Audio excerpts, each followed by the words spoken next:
just waiting to see if anyone joins for like a minute or two.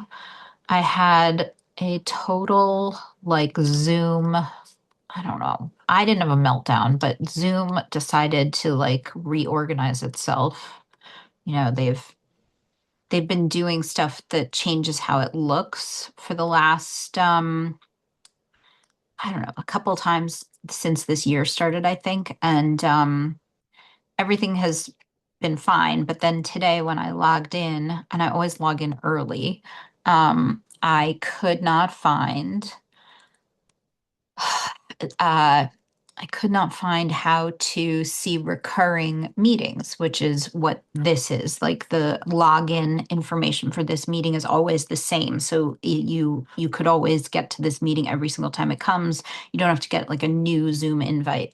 And they were just completely missing. So it took me like 15 minutes to find them, which was completely crazy. So I'm a little like, I'm not as centered in kind of like what your questions are as I usually am. Usually that's like what I've been reviewing right before I come on. So anyway, let's get started. Carol, it's nice to see you here. I don't think I know you in person. I think you must coach with Heather, but I saw that you asked questions, and if you want to come on screen or put in questions or like follow-ups or clarifications in the chat, you totally can do that too. So all the questions today are kind of, well, not all, but many of the questions today are kind of big questions. So I'm going to try to move fast through them to make sure that I get to them. The first question is from Haryanti, who has endometriosis, and she says, GLP-1s are the talk of the town. How do I know if they will help me?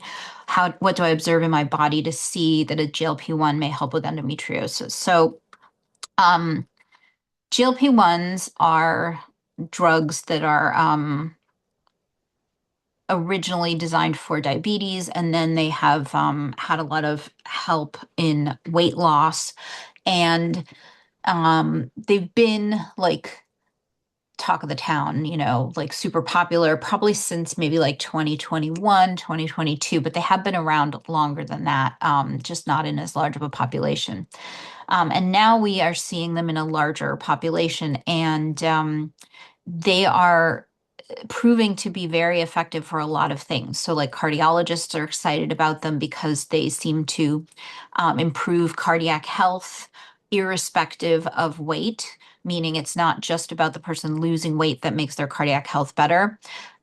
There was just a study that came out that actually showed that GLP-1s help with osteoarthritis. So that's not autoimmune arthritis. That's just the sort of degenerative arthritis of old age in the knee.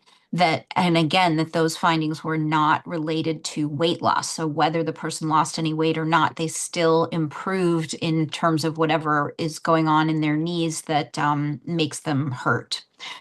So what Haryanti is asking about and what we're seeing is that these GLP-1s are extremely anti-inflammatory and seem to really address the inflammation of endometriosis quite well. Now, there really aren't any studies that we can refer you to. The usage among doctors is very, very different because they haven't been around for that long, and because we're talking about making babies, there's always a concern about whether they will be safe. Um, and the way that research works is that you never can do studies on pregnant women or even on women who are trying to get pregnant, because you wouldn't want to do a study where you introduced something that you determined through the study caused harm, right? Like you gave a drug that hurt the development of a baby in the one group, and then the other group got a placebo, and so their babies were fine. So the way research is gathered around pregnancy and safety is just over time that people like observe what has happened. So we're in that kind of stage with pregnancy. So I can't tell you for sure that it's safe to get pregnant on a GLP-1. Once you are pregnant, you will get taken off a GLP-1 and you should get put on metformin instead. But we are seeing women with endometriosis have really good benefits from GLP-1s. I have two women right now one got pregnant in January and one got pregnant last week. Both of whom have endometriosis, both of whom have been taking GLP-1s for months. They weren't really thinking of the GLP-1s as being something that would help them get pregnant. The one that got pregnant in January started it after she stopped breastfeeding her second child, who she struggled for years to conceive. And she thought she was done having children, and then she got pregnant naturally in January, and she's pregnant right now with a healthy third baby. The one who got pregnant last week has been trying naturally, but she also had gotten an appointment with Dr. Drabala to do reproductive immunology, and she'd gone through all the testing, and she had an appointment with him to go over all of that and get his recommendations this week. So she really wasn't trying to get pregnant, and she wasn't like kind of supposed to get pregnant. And then on Friday, she last week, she got a positive test. And so far everything is going great in that pregnancy too. She does actually have an immune protocol from him as well. So I can't say that the pregnancy itself is continuing well in either case solely because of the GLP-1. But these two women, I think it's very likely that they only conceived in large part because they were on the GLP-1 leading up to it. So, how doctors are giving it for endometriosis, Haryanti was supposed to do a retrieval cycle, then the retrieval cycle had to be canceled. She has been like going back and forth on talking to different surgeons and doctors about what the plan should be for suppression or surgery or and the timing. Um, I think that almost every doctor is going to tell you to take a GLP-1 and then stop it before you start a retrieval cycle, because again, we just don't know about the safety related to a baby. However, obviously, we have women who are getting pregnant while taking GLP-1s. So is it necessary to stop it for a retrieval cycle? I don't know. Um, but it is what's going to be recommended. So in your specific case, you may not have as much time as the women that I'm seeing that are conceiving naturally to like be on the GLP-1 for months and months. But yeah, like I think any woman with endometriosis should be asking her doctors to run a more complete metabolic panel. So you, at a physical, you get fasting glucose, you get triglycerides. Those are part of the metabolic panel that usually includes all your cholesterol markers. But we'd also like to see your fasting insulin, and we'd like to see your fasting leptin. Oh, and you also get hemoglobin A1C. Some people spell it HbA1c. I think that's the correct way. Some people spell it HgA1c because it sounds like it should be spelled that way. So we want to see the hemoglobin A1c. The two that don't really get run are the fasting insulin and the fasting leptin. Now, not all women with endometriosis have high leptin, high insulin, high hemoglobin A1C. We do have a couple of women that we're working with who actually have low leptin. And so they're not really candidates for a GLP-1, even though they also have endometriosis. And that does factor into how they eat as well, because we want them to be eating a little bit more carbs, eating a little bit more food. These are women who are often quite thin and often don't gain weight very easily, but that's not across the board 100%. So if you have endometriosis, I do think you should be asking your doctor to run a panel of fasting glucose, fasting insulin, fasting leptin, hemoglobin A1C, and then you should be sharing it with us. And then depending upon who your doctor is, some of them will be like some of the REs will be comfortable prescribing it for you. There are, of course, online places to get it as well. So you can definitely get it. If you don't have diabetes, if you don't have certain other things, like I think Zepbound is approved for treating sleep apnea, a few of these things, then your insurance isn't likely going to cover it. And so you do end up sometimes getting it compounded on the internet, which isn't a problem. It just means you're sort of shopping around to make sure that you're not paying too much. Yes, Grace, I will repeat it. If I would, if I had this open on my computer, I could type it into the chat, but I do this on my iPad so that I can read your questions and interact with them on my computer. So fasting glucose, that's blood sugar. And that's the test, that's the primary test that when you get your blood work done at your physical or after your physical, why you have to fast, why you have to have not eaten since the night before. It has to be at least 12 hours, fasting glucose. Then we want them to do fasting insulin and fasting leptin. That's spelled Leptin. And then hemoglobin A1C, or you could even just call it A1C. That should also be done. Those are kind of the four tests that we should look at first to see if a GLP-1 is going to be effective for you. And it is going to be a little bit of an experiment because I think the longer you can be on it. Now, the other thing about this is that so the first girl that I talked about who got pregnant in January, she did have some weight to lose, not just baby weight. She is a person who definitely is like pre-diabetic and has been a bigger person. And so she was on a full dose. She was not taking it to try to get pregnant. She was taking it for other reasons. And she took the full dose. I think she was on, okay, so Ozempic is the name that everybody knows. Mounjaro is the next name that everybody knows. Zepbound is basically Mounjaro. The thing that's in there that people refer to is tirzepatide, although actually Mounjaro and Zepbound deal with two GLP-1 receptors and Ozempic only deals with one and blah, blah, blah.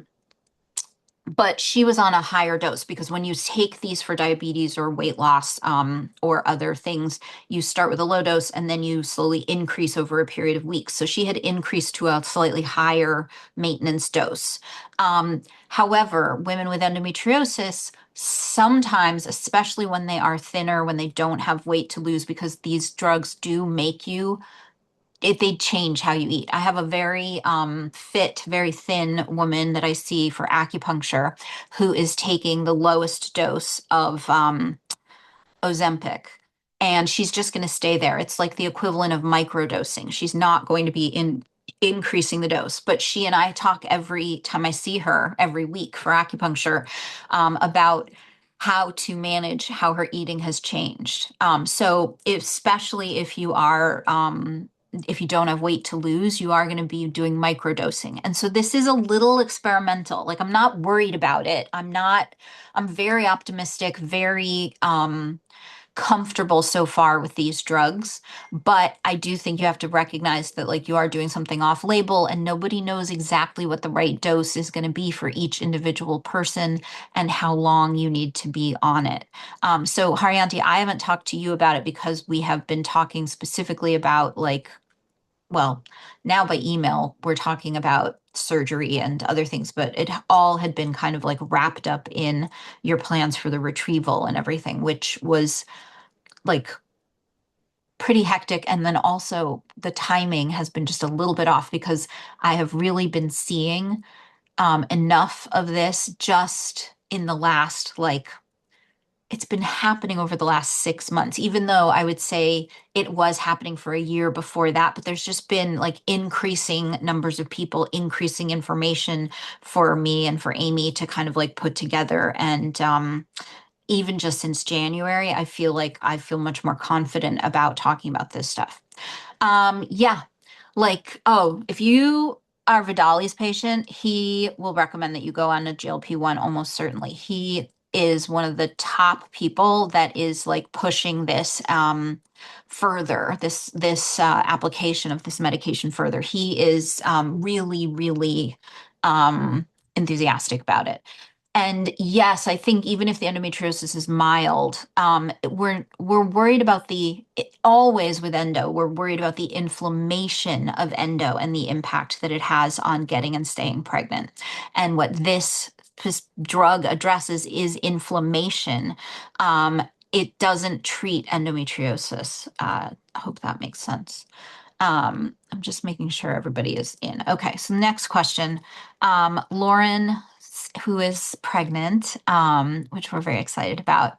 Um, she says this is more of an update than a question and a plea for reassurance and explanation. She says she's 11 weeks tomorrow, and as of today, she has tapered off the steroids because she's been on a full immune protocol. And tapering off the steroids has been really intense, and it resulted in nausea arriving full force. And now she has all day nausea. And then she says she knows that she's supposed to eat protein, but she has zero appetite. And she has body aches and headaches as a result of the steroid taper. So, and now starting tomorrow, she also is going to be tapering the progesterone. So let's talk about the steroids and eating. Okay, so some people feel really awful when they take steroids. Prednisone is the primary one. Other people, especially when they have a lot of inflammation, feel great, or at least they feel better in certain ways, right? Um, and nausea in pregnancy is something that those steroids in the beginning can mask or take away completely. Now, I wish I could say that always happens because it doesn't, but it does happen sometimes that a girl is taking prednisone for her immune protocol and she has no nausea. And then, like Lauren, she goes off the steroid and she has a lot of nausea. So, I hope that they've had you step down off the steroid slowly enough. You know, the body aches, the headaches, I want those to be going away pretty quickly. And I hope that you are checking in with your nurse over at Cofinus and like making sure that they know that you're experiencing these symptoms. The nausea could be a little bit just related to stepping down off the steroid. I'm a person whose body responds to most things with at least mild nausea. So it's very possible that you just feel a little bit of nausea related to that, but it is also very likely that this is, you know, quote unquote morning sickness, right? Like the nausea of pregnancy. In that case, if you have all day nausea, zero appetite for anything, um, you're going to want to talk to your doctor about medication for that. Now, it makes sense to give it a little bit of time for your body to regulate getting off the steroids, but like literally in pregnancy, don't be a hero about nausea. Nausea, like it impacts your quality of life to an extreme degree, especially if you're vomiting, but also if you're like on the edge of vomiting all the time and you start to lose perspective. It's a little bit like if you've ever gone a long time without sleeping or you've had really bad insomnia for weeks. You lose your ability to make good decisions. And like that's something that you need in order to be able to live your life when you're pregnant, and also to like manage your anxiety, because it can really ramp up anxiety to like a super high degree. So there is a drug called diclegis, which is basically just a way of getting a prescription for a smaller number of pills for a remedy that we've been recommending for nausea for like decades. So it's very well known and very safe, and it's a combination of high doses of vitamin B6 and a antihistamine that is sold as regular Unisom. So not the Unisom gel caps. It's just the sleep tabs. The gel caps are the same antihistamine as Benadryl, which is diphenhydramine, and um, the Unisom sleep tabs are doxylamine succinate. Now, I'm not saying the Benadryl is like dangerous, but this is the combination and this is what is in diclegis. And people take diclegis once a day or they take it twice a day. It does make you sleepy. There is another one that is the same ingredients. It's just like double strength. It's called So diclegis is spelled Diclegis. Oh yeah, and I always forget this name because it sounds like it should be for osteoporosis, but it's Bongesta. Bonjesta. Bongesta is an extended release diclegis that has double the amount of the antihistamine in it. So these things can make you sleepy, but like it's better to be sleepy and have your mind be clear than it is to be like losing your mind. So if this nausea continues, I would talk to your doctor about diclegis. And the reason why I mean, I can recommend to any of you that are my clients, I can send you recommendations for the like the dosing of B6. There aren't that many products out there that are in the right dosing. You take 25 or 30 milligrams 2, 3, or 4 times a day. And usually B6 comes in much smaller or much larger amounts, but there are some, and I can recommend them over full script. And then obviously the Unisom you just buy at the drugstore. But the thing about the prescription is maybe it's cheaper because your insurance covers it, and then also it's a smaller number of pills per day. And when you're nauseous, that matters. So don't be a hero, anybody in pregnancy. Like it is okay to take these medications. And my feeling is that if you start early, like once you feel badly nauseous, go get the drugs. Don't say, oh, I'm going to wait until the end of the first trimester because I just don't want to take any. Like that makes the nausea harder to get over. So because you really need to eat and you need to eat regularly, not just for the baby and for your health, but also to control the nausea. And so, like, if you get into a cycle where you can't eat, it's very hard to get out of that. So, I am a big proponent of starting diclegis right away if you experience extreme nausea. So, Lauren, you're going to have to eat and you're going to have to eat whatever you can. Start by trying to eat often, small amounts. I don't care what it is, just get it in. You're trying to control your blood sugar. You're trying to keep it from spiking up, spiking down, spiking up, spiking down. You're trying to get it into sort of like a pattern in the middle, which will make you feel less nauseous. It's unlikely to control extreme nausea entirely, but it's going to take a lot of the edge off. So eat often, eat enough, right? Still at this point, if you're not into eating vegetables, like, yes, I would like you to be eating them, but don't stress about it. You can eat kale later. Eat whatever vegetable or fruit sounds appealing to you. People often like oranges, like those little cuties, but not orange juice. People never like that. Cheese is something that if you can tolerate dairy, cheese often is a thing that people like. It has a little bit of sweet, a little bit of salty. It's got some protein and some fat in it. So if all you can put down is bread, then see what you can put on the bread, right? If we can put some avocado on it, if we can put some cheese on it, even just butter on it, it's not as good as avocado or cheese or meat or something. I mean, if you eat meat like bacon, sometimes bacon, because it's so salty, sometimes people like that. Just try to eat and try to eat regularly to try to break this pattern of nausea. And then with the progesterone, you're tapering. Um, and you're terrified of stopping the progesterone. Is it crazy to request to get your levels checked midweek, or do you just need to trust the process? So it's not crazy. Nothing about this is crazy. You can ask them, and chances are they will do it. Now, you commute really far to Cofines to do stuff, so hopefully you could get a script and get the blood test done at home. I don't really think for you that it's worth like a 3-hour trip each direction to get your progesterone blood test while you're tapering off progesterone. The reason that you taper off all of these things at this point in pregnancy, so she's at week 11, right?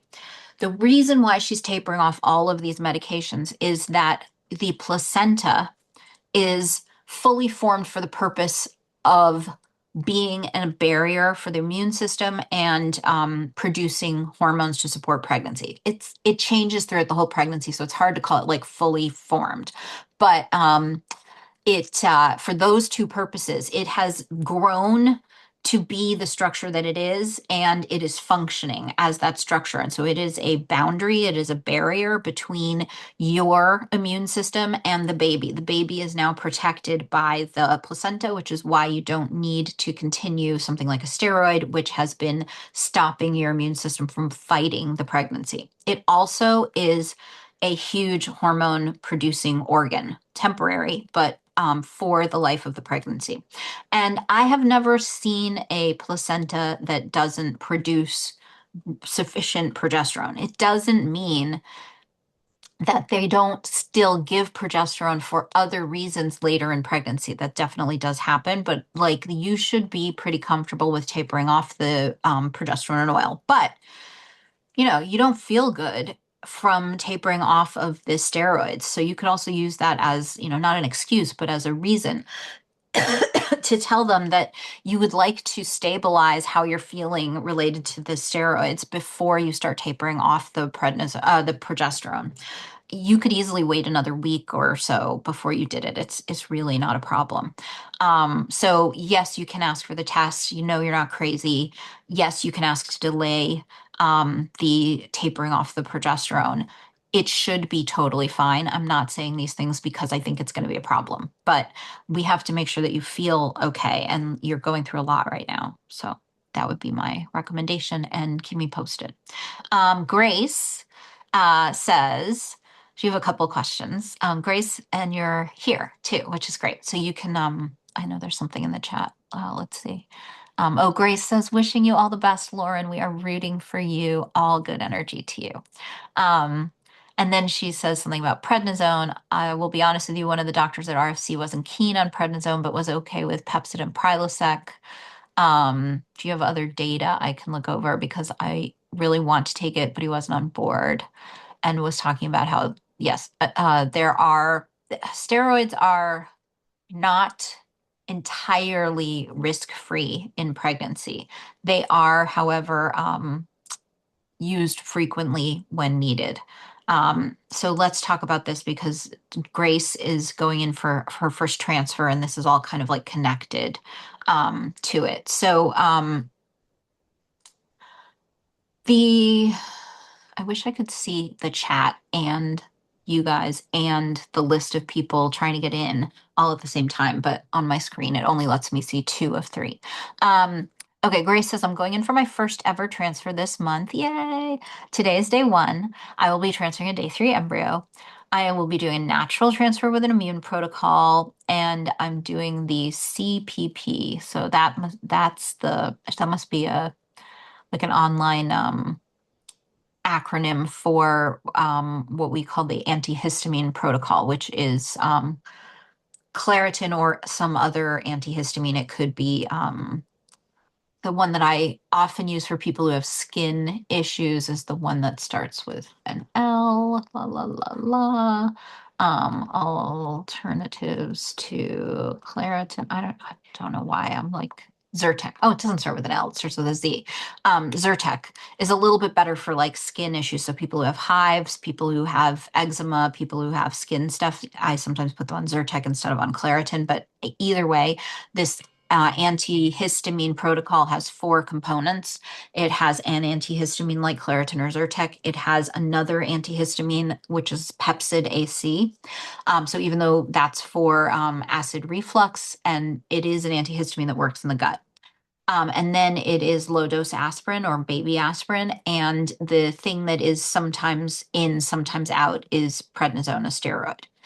So she's doing that, and maybe prednisone. Is there anything different to do in the 2 weeks before transfer or the night before? I'm already taking all the things: Ceregold, LDN, prenatals, ferritin. You mean iron. Probiotics, fish oil, CoQ10. I exercise and meditate. I do acupuncture. I will start vitamin E, but I forgot what day. Any other recommendations? For the next 2 weeks, should I follow the last phase of the egg quality diet? And then you also ask about red light therapy before embryo transfer. And then the last question is kind of about like your menstrual cycle. So by the time you get to transfer, you should pretty much have, or the cycle of transfer, you should pretty much have worked out what you're going to do. This isn't a time period where we suddenly add a ton of new things for the most part. The work that you do beforehand, and then the like planning for this cycle, which includes like in this case, that it's going to be a natural transfer and that you're going to do an antihistamine protocol, should already be in place. So a natural transfer is compared to a medicated transfer. Used to be called a programmed transfer, but now they call it medicated. And the difference there is that in what's called a natural transfer, you are allowed to ovulate. In a medicated transfer, your body does not ovulate. So what that boils down to is that in a natural cycle, they will not give you any estrogen before you ovulate. Because if they give you estrogen, that will stop you from ovulating. And so in a medicated cycle, you get estrogen. So what that means is that they're letting your body go through its natural functions and that you will have a luteal body in your ovary that will be able to contribute some progesterone to and some estrogen to your body, which is a great thing, right? Like we want your body to receive the embryo and be able to accept it and, move ahead with a pregnancy with it. And so, when possible, doing a natural transfer is a great way to sort of like have your body already on track to do that. Now, that does not mean that medicated cycles aren't also very successful and okay. And there are reasons why people do them. That's not what she's doing. So, Grace is doing a natural transfer, which is great. And then she's doing this. I don't really call this an immune protocol. I call it an antihistamine protocol because an immune protocol it can be quite different. And like what Lauren is on has a lot more drugs in it, even other than the ones that we already talked about. She also is on some other drugs. So the big question here about whether you should have prednisone or not. Prednisone is tricky. I don't know your history, Grace. I'm going to double check that I don't have you in my. Yeah, you're not one of my clients. I should know that for sure, but Grace, I do have another Grace. So I just wanted to make sure. I don't know your history. If you have a history of recurrent loss, if you have a history of recurrent chemical pregnancies or suspected chemical pregnancies, all of those things would lend themselves to having the prednisone. If you don't have very many embryos, if it has been hard to get the embryos, that could potentially be another reason to have the prednisone. There are kind of two ways to give prednisone. You can give it starting at transfer, or you can give it starting at positive pregnancy test. Yeah, Dr. Brown called it an immune protocol. That's totally fine. It's like CCRM in Denver originated this antihistamine protocol. And even though I've never seen it like branded, I think that some doctors kind of like think of it as, I don't know, like if they're talking about it that way, they sort of think it's connected to CCRM. And then the other reason why at RFC specifically, they may call this stuff an immune protocol is because it's addressing an immune protocol. I just think of it kind of differently because this is one you can do on your own, whereas the other drugs are not ones you can do on your own. They have this they have a program at RFC called the AIME program that is kind of like reproductive immunology light. And so they do a lot more like immune protocols kind of rolled into their transfers now than they used to. So I think that's why she calls it an immune protocol. So you've had crazy rashes and hives since COVID when you stress and new egg white reactions. So I would probably take Zyrtec instead of Claritin, and I think that they should know about the rashes and things. And I don't know if you've ever synced them up to your cycle, but there are women who get hives in their luteal phase. Or get rashes in their luteal phase. There are women who have like sneezing in their luteal phase, all of which seems to be linked to cycles where they have chemical pregnancies. So if they don't want to give you prednisone in the luteal phase, like at transfer, like you kind of have to add up all the reasons why you might need it and talk to them about that. And then if they don't give it to you, you can't have it because it is a prescription. Now, technically, you could go online. And you could go to one of the online pharmacies and you could tell them that you need it for your hives and you could get it. You would get a small dose, which is not necessarily a problem. 5 milligrams is kind of like the starter dose, and that is given in this time period, but they won't give it to you for as long as Lauren has been on it, because for hives, an online pharmacy isn't going to give it out for that long. So they might give you 2 weeks or 7 days or something like that, and you really need it probably for longer.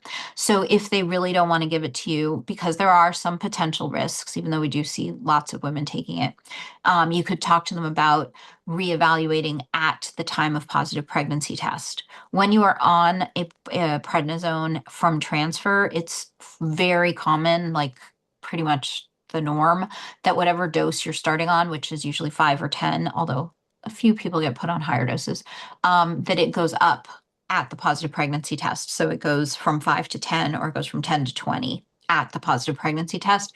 So that is something that you could talk to them about. There should, unless there's a reason why you're not doing the baby aspirin, the protocol should include Claritin Pepsid and baby aspirin, and then yes or no on the prednisone. Um, you can start vitamin E anytime. The purpose of the vitamin E is to help your lining to thicken. So now, this being cycle day 1, this is the time when the vitamin E would be taking effect. So you can start that right away. You can do red light therapy before your transfer, not after your transfer. You can do saunas. You can do if you've had an abdominal, like fertility massage, an Avrigo or Mayan abdominal massage, that's a great thing to have in this period of time leading up to transfer.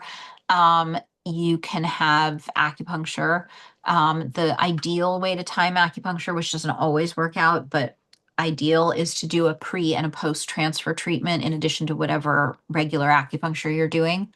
And the timing of the post acupuncture treatment should be on the same day as the transfer. So ideally, what I prefer is that someone goes to their transfer and then they come to my office afterwards, and then I give them acupuncture, and then they go home, and then they like rest and hang out for the rest of the day. The pre-transfer appointment can be timed like a little bit further out, and my preference, based on sort of like more modern research, original research had it all happening in the same day. So people had acupuncture, transfer, acupuncture, but that's not really how acupuncture works.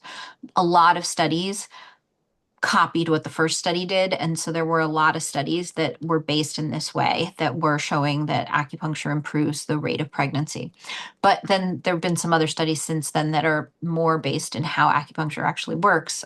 It's not something that like goes away an hour or two later, and needs to be like re-upped with another acupuncture treatment. So what I'd like to do is do acupuncture the night before, send you home relaxed and ready to sleep, like with nothing else on your plate. Because also rushing to acupuncture before you rush to your transfer, it's too stressful on the day of transfer. Then you go in the next day to your transfer, then you come to me and we do acupuncture, and then I send you home feeling good and able to rest for the rest of the day. You can, I don't know what type of diet you eat, but you can follow the egg quality diet wherever you are in the diet, or if you are not following it like 100%, but you follow aspects of it, you can follow it. There is nothing about the egg quality diet that is contraindicated in pregnancy or in a transfer cycle. Now, that being said, I wouldn't start it, right? Like, I do not think that you should be doing phase 2, which is the most restricted phase, in a transfer cycle or in like the early weeks of pregnancy. And the reason there is like to simplify things. Like it's already a lot. What you're doing is a lot. And it is a lot to do phase 2 of the egg quality diet, especially if you're starting it for the very first time. It's a lot to like learn and get used to and figure out, and like we don't need to put all of that on our plates. So you should be eating in a healthy way that is nourishing to your body and supportive of your health, whatever your health issues are. So if you have endometriosis or anything else that might require prednisone, we want to be eating as anti-inflammatory as possible. So eating according to phase 4 of the egg quality diet is great. Like that is, I would recommend that now, and I would recommend that in pregnancy as well. We want to be avoiding all of those foods that you are sensitive to. And we want to be eating a nutrient dense diet that like is supportive of both, your health and also not creating additional inflammatory reactions. Um, so the next thing that you said, you're just in a panic. Of course you are. Like that's I don't know how you could not be in a panic, right? I was talking to someone about this yesterday.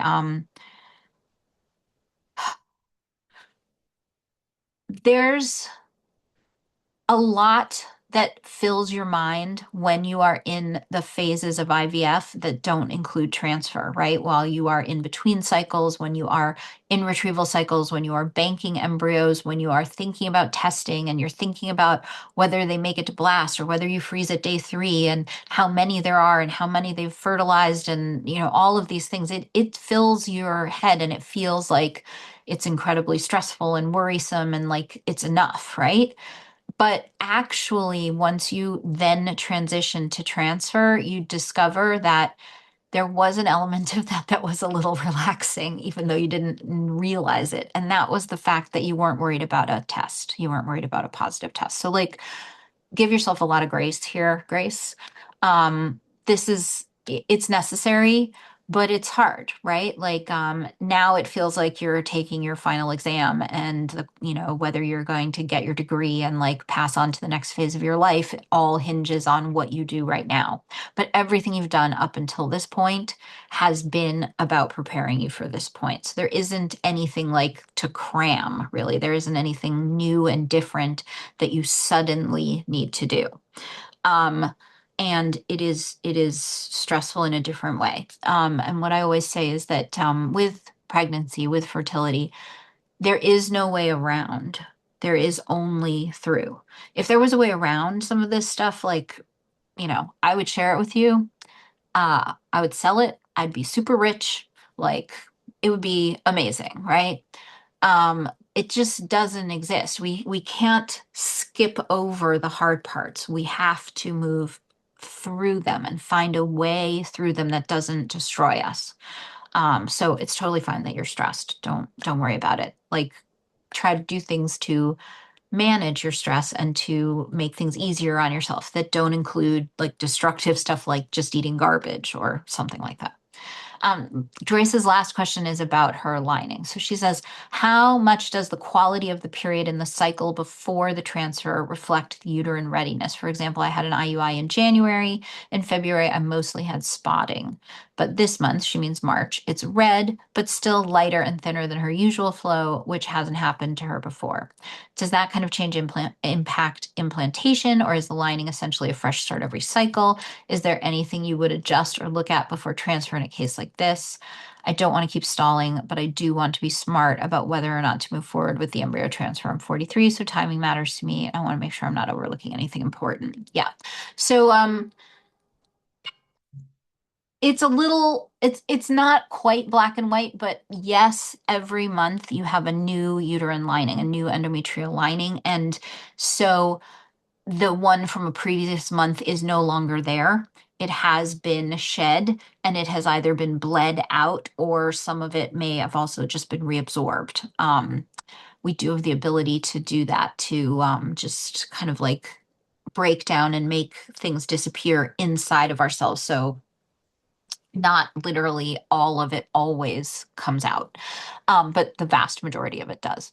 Um, in a very frustrating way, I have found over the years that the measurements that the doctors take in the ultrasounds, where they measure the thickness of your lining in preparation for an IUI or an IVF cycle, don't always match up with the amount of menstrual blood that you're seeing. So we can have a girl who has a very scanty flow. She has like a light flow for one day, and then she has maybe 1 or 2 days of spotting, and she can still have a lining that is thick enough for the doctors to be happy for it for transfer. Can I tell you why? I cannot. Um, should it be that we should be having robust not heavy, like excessively heavy, but robust menstrual periods? Um, and that should reflect that we have thick linings that are fertile and ready for implantation. Yes, to some degree, that really should match up. Now, the menstrual flow that we have is something that no one else sees, right? No one's in the bathroom with you. So it is a subjective measurement. Everybody's going to see things and feel things a little bit differently, which makes it hard to know exactly how much people are bleeding.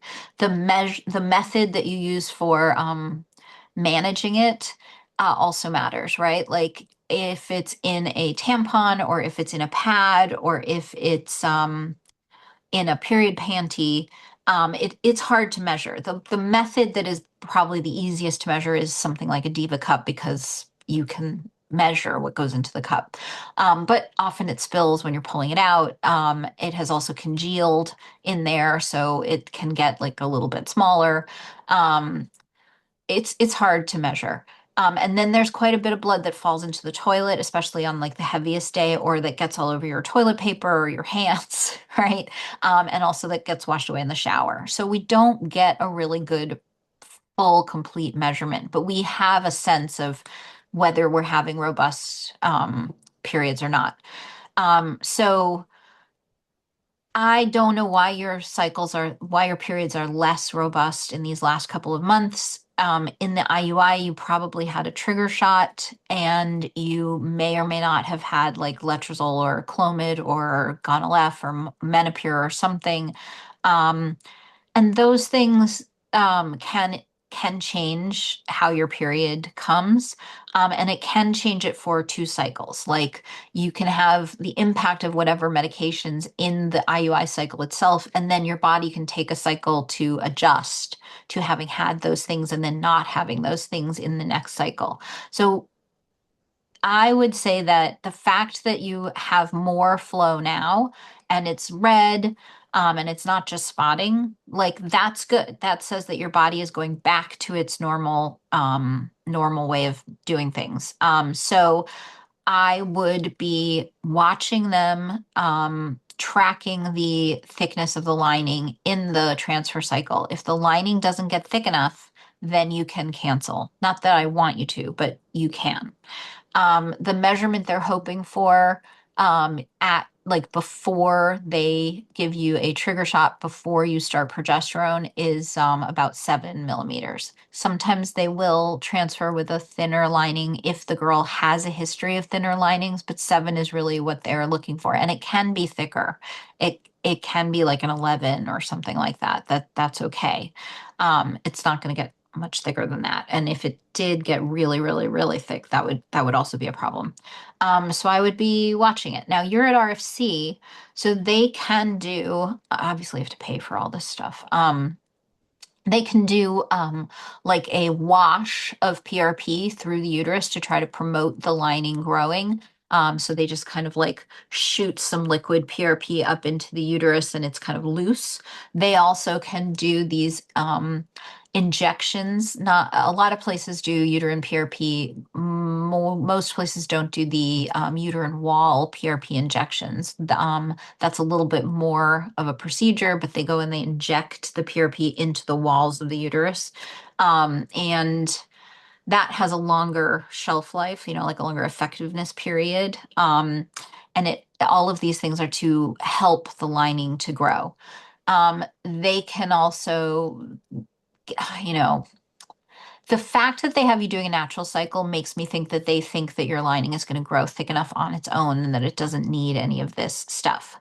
People who don't have a thick enough lining on their own are often put on a medicated cycle and given estrogen. That's one of the reasons why a medicated cycle can be a good thing. So I am hopeful that this isn't going to be a problem for you, but I do think that if you feel like the lining isn't thick enough, they're not confident about it, that would be a reason to pause and to regroup and do the transfer in another cycle.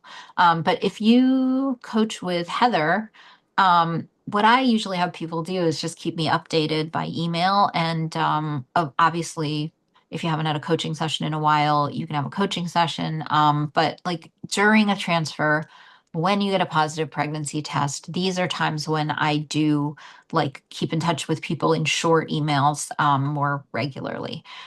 So like if you're having questions during the cycle, ask Heather. That's part of what we do. And of course, come back here. But I am going away for 2 weeks, so my next Q&A is going to be delayed by a few days. It's going to be on a Monday. I think it's the 6th of April instead of being like on the Friday before that. Okay, next question is from Carol. And I don't know you personally either, Carol, but I'm glad that I have you guys here today. Carol has some questions about her Mira results, and you say you think you're getting more confused with Mira, which believe me, it definitely does happen. Um, like Mira is a tool.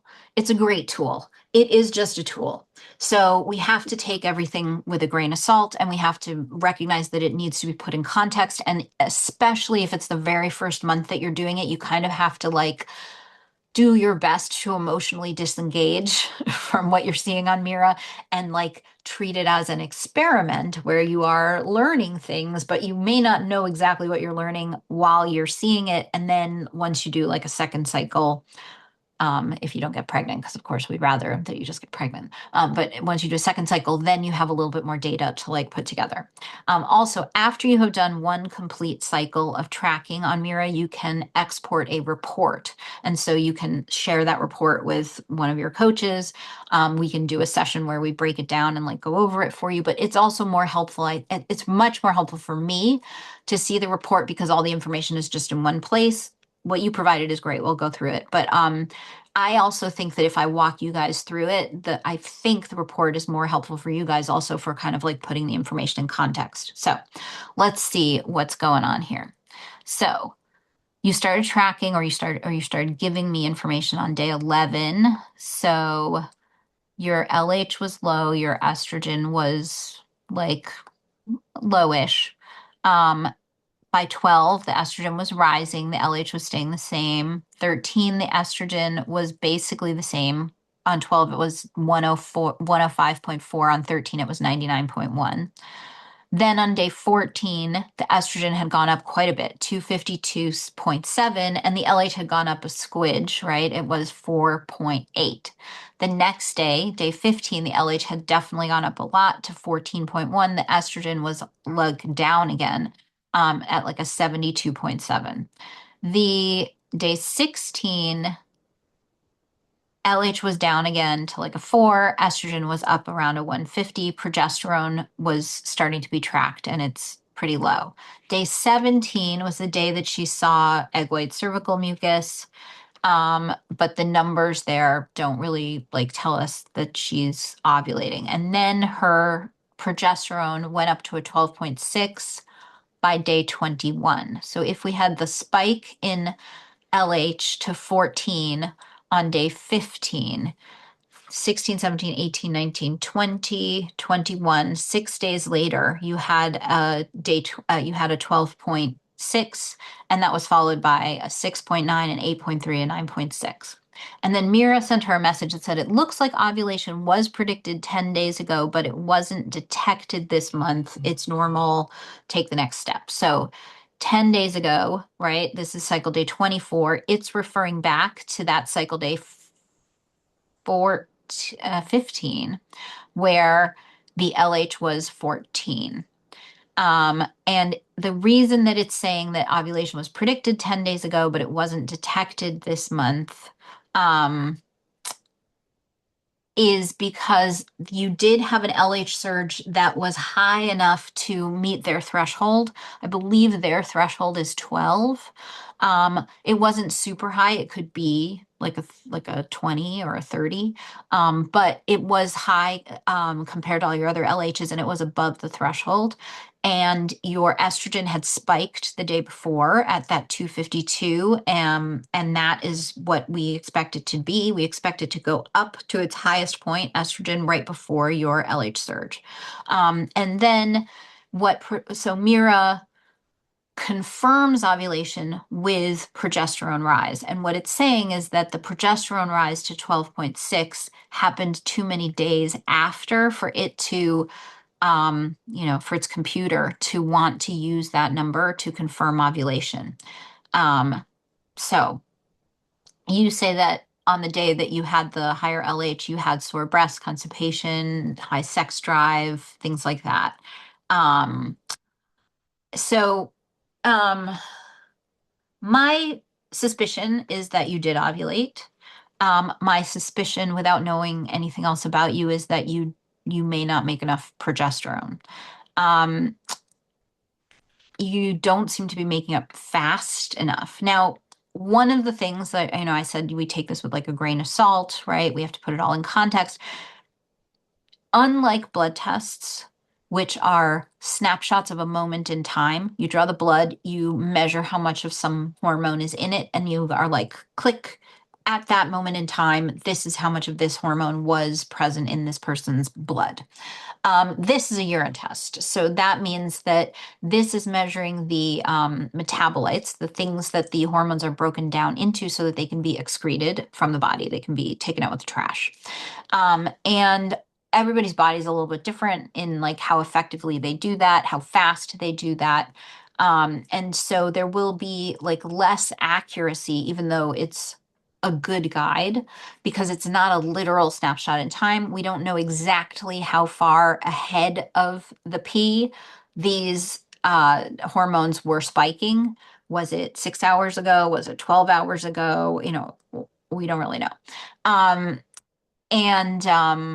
then there are also the main thing that can change these things is how dilute or concentrated your urine is.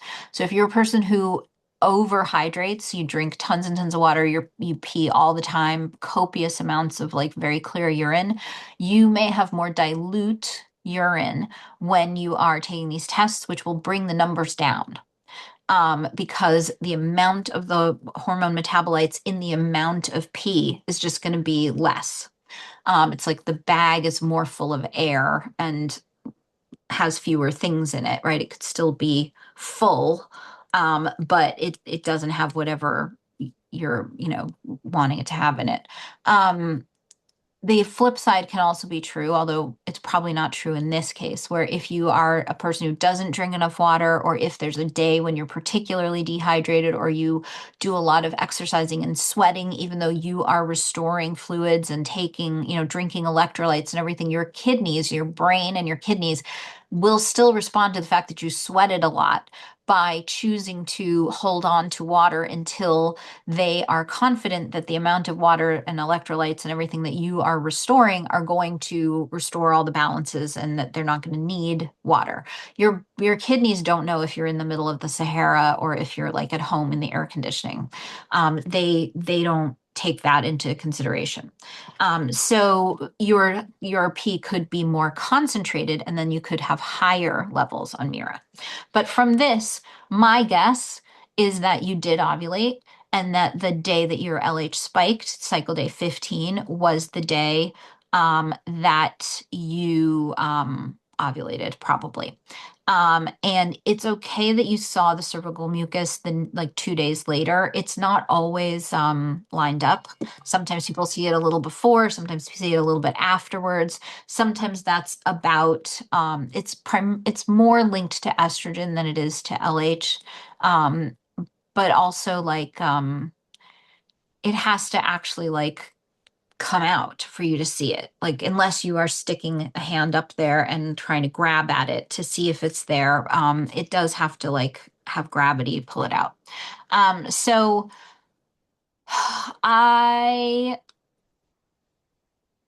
think that if you are only trying naturally, that we should be getting you topical progesterone cream, which is available over the counter, and having you start to use that 2 days after your LH spike. I also think you should be thinking about your hydration levels. I don't want you to suddenly dehydrate yourself on purpose to try to get higher numbers. They're not going to be accurate if you do that, and it's also bad for you. But like if you are a person who really, really like super hydrates, then maybe you can scale it back a little. Um, and yeah, I think I think that you are I think that you are probably ovulating. It is a lower LH, so I would want to see another month of this. And I think that you should talk to Heather about a topical progesterone cream. Um, yeah. And then you also said you had a mammogram, which is great, on day 14, because Mira was predicting ovulation for day 16. So they should shield your lower abdomen with something to shield you from the sort of X-ray radiation of the mammogram. Um, it's impossible to know um, whether you timed that mammogram well or not. It was a little close to ovulation. Um, Chances are, though, it's okay because um, yeah, chances are you're okay, but it's hard to know. Okay, now Frances has a couple of questions and we're over, but I'll answer them and then I'll go. Let's see. And Frances is also here. Hi, Frances. Frances says she's in phase 3 of the egg quality diet. Yay. Eating more foods, which is always nice. And she believes from her Mira app that her LH peak was yesterday and she's working naturally and she's going to be using progesterone cream. Um, and she has a question about her herbs. I abstained from taking supplements during phase 2, which is what we recommend. And I've begun to take the majority of my supplements again now in phase 3, which is also what we recommend, except I have not returned to taking my Chinese herbs. From my acupuncturist's recommendation, I have been taking a first herbal blend from the first day of my cycle until ovulation, and then switching to a second from ovulation to menstruation. Yes, that's a really common thing that we put you on a formula for the follicular phase and then a different formula for the luteal phase. I was checking the herb supplement facts to see if any nightshades were included, and I believe the only one is goji berry, which is gochitsa, and is shanyao a nightshade? I don't know off the top of my head. Um,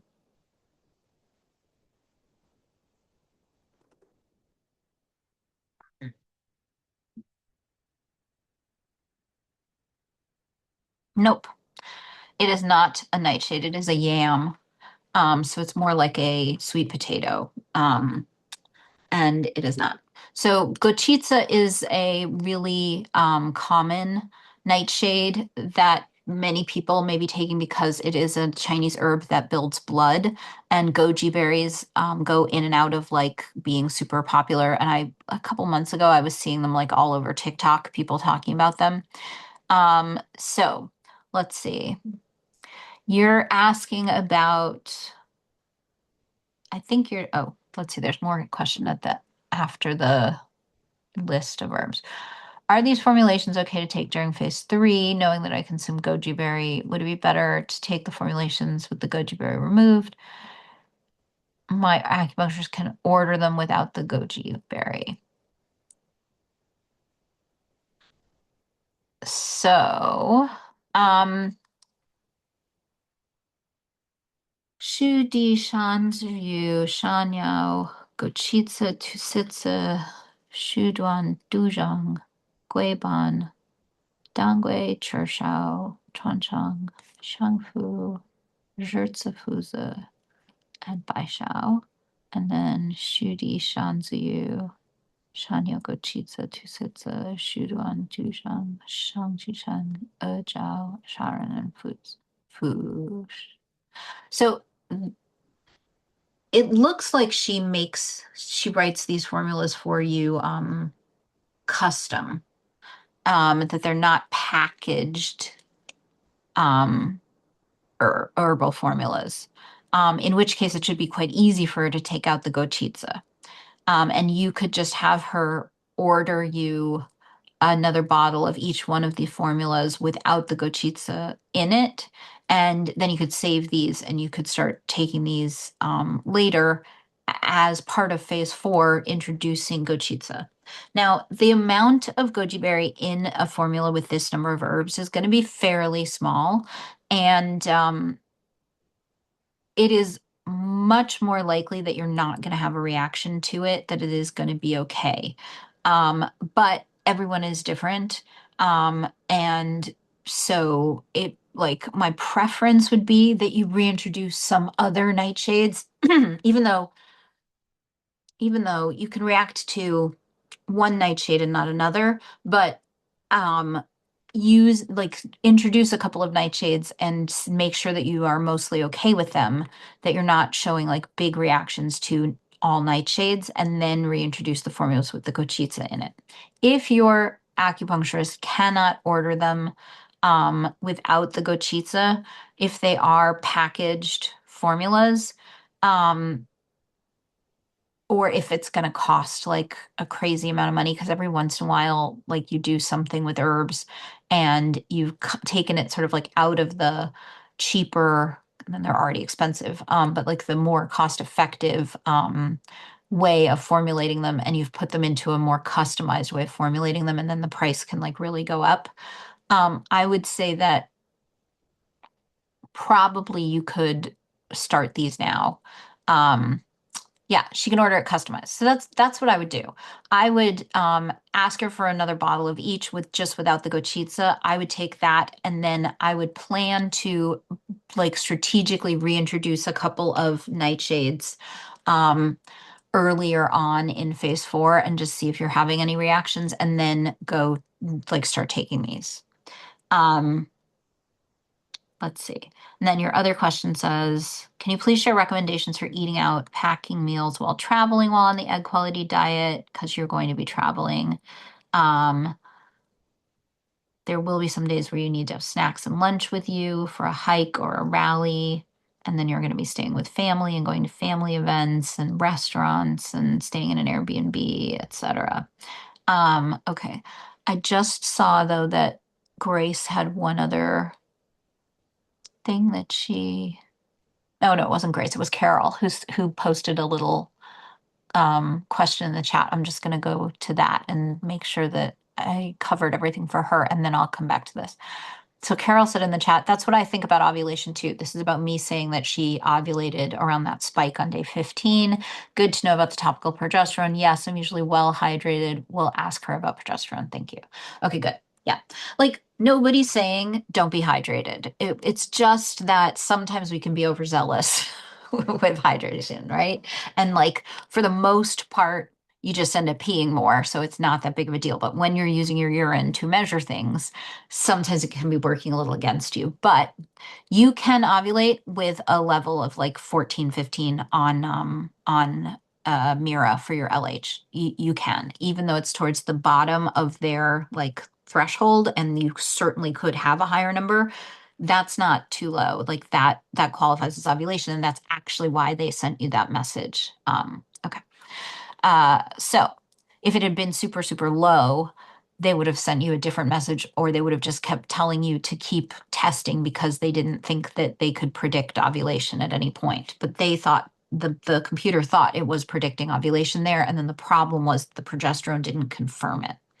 So, Francis, yeah, you already mentioned some of the things that I would recommend for traveling. The main thing I tell people to do when you're doing the egg quality diet, any phase when you are traveling, is to think about it beforehand, decide on some guidelines for yourself, um, and then try to stick to those guidelines as best you can, and then not beat yourself up about whatever ends up happening, because most of the time travel is hopefully supposed to be fun and interesting, and we don't want to take the joy out of our lives.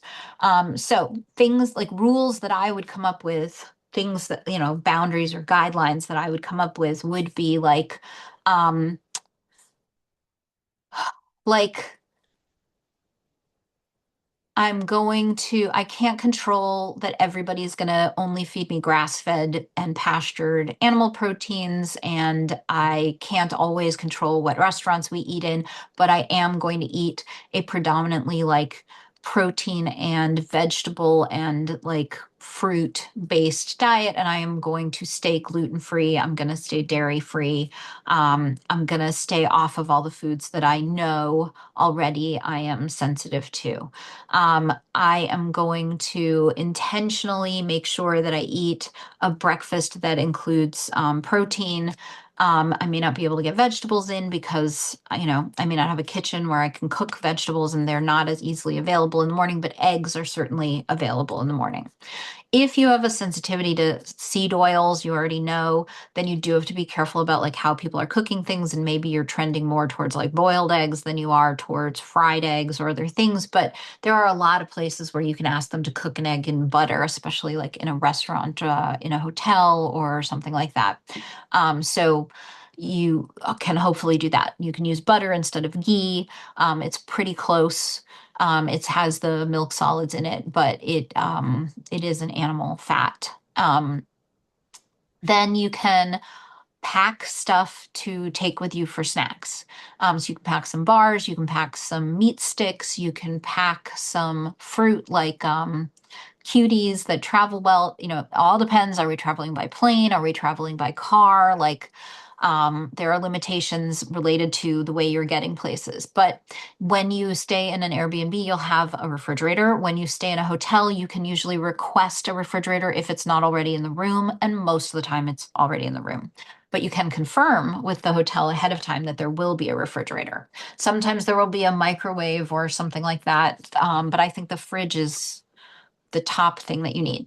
Now, if you're flying or if you just don't want to bring all this stuff with you, you can scout out supermarkets in the area, and you can plan time into the beginning of your trip to go to a supermarket and buy some stuff. So you can get fruit, you can get nuts, you can get bars, you might even be able to get like some hard-boiled eggs and things like that from their prepared food section. You can get some things at a supermarket near where you are. And then you can plan to, like, often I think if you decide that you are going to mostly provide the foods for your own breakfast, or you're going to provide some foods that augment whatever breakfast you're having with other people. You can keep your breakfast pretty on track. And then dinners can be pretty easy in the sense that, like, restaurants tend to offer meats and they tend to offer vegetables, and then you can just tell them to swap a carb out for like something like rice or something like that. It's pretty easy to do that. So then that makes lunches and snacks kind of like the area where you're going to go gray. And depending upon where you are and what you're doing, you may just be eating like the best you can with whatever options you have, or you may be able to modify pretty well. But I would carry snacks so that you are not like ravenous and starving and like also restricting all at the same time. That's not great.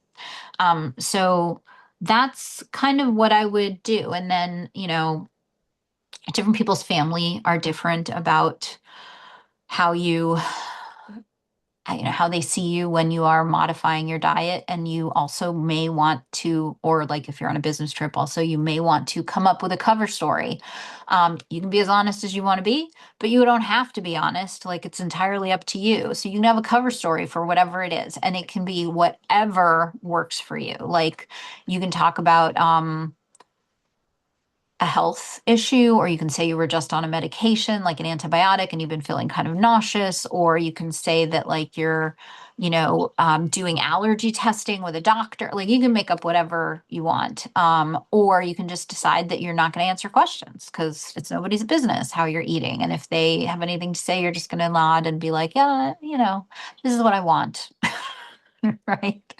Um, but yeah, I think that that should answer everything. These were really great questions today, as always. And like I said earlier, I am going to be going on a 2-week trip. So the next Q&A is going to be a few days late.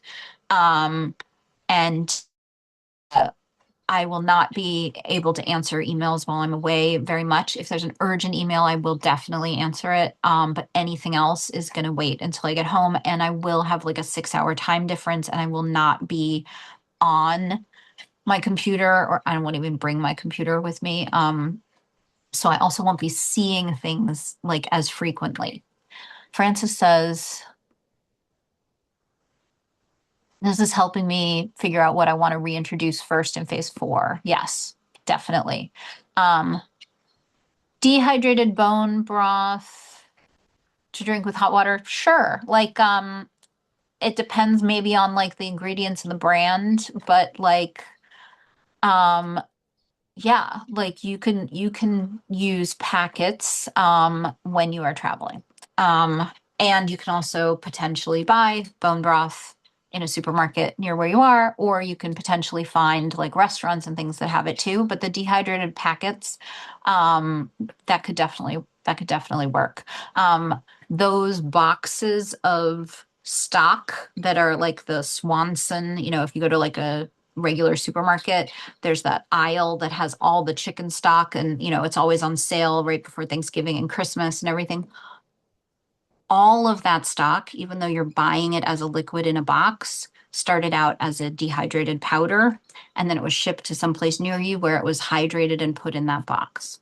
The whole stock market is like that. And so there are a lot of bone broths that are also being made that way because they're sold that way. Now, I hope that not all of them are, like some of the better brands, but I can't speak to that. I know for sure the OG stuff, all dehydrated. And I got that from the people that do Cooks Illustrated magazine. So they're not health people, they're cooking people. Um, yeah. But from a health perspective, a few years ago, some people did test the packaged bone broth, and they found it to be pretty equal to homemade bone broth in terms of health. And the one brand that I know that they tested was Kettle and Fire. Now, it was a few years ago. They could have changed things. I don't know, but um, uh, I think you should be able to use the packets when you're traveling. All right, guys, have a really great weekend, and I will see you in a couple weeks. Bye.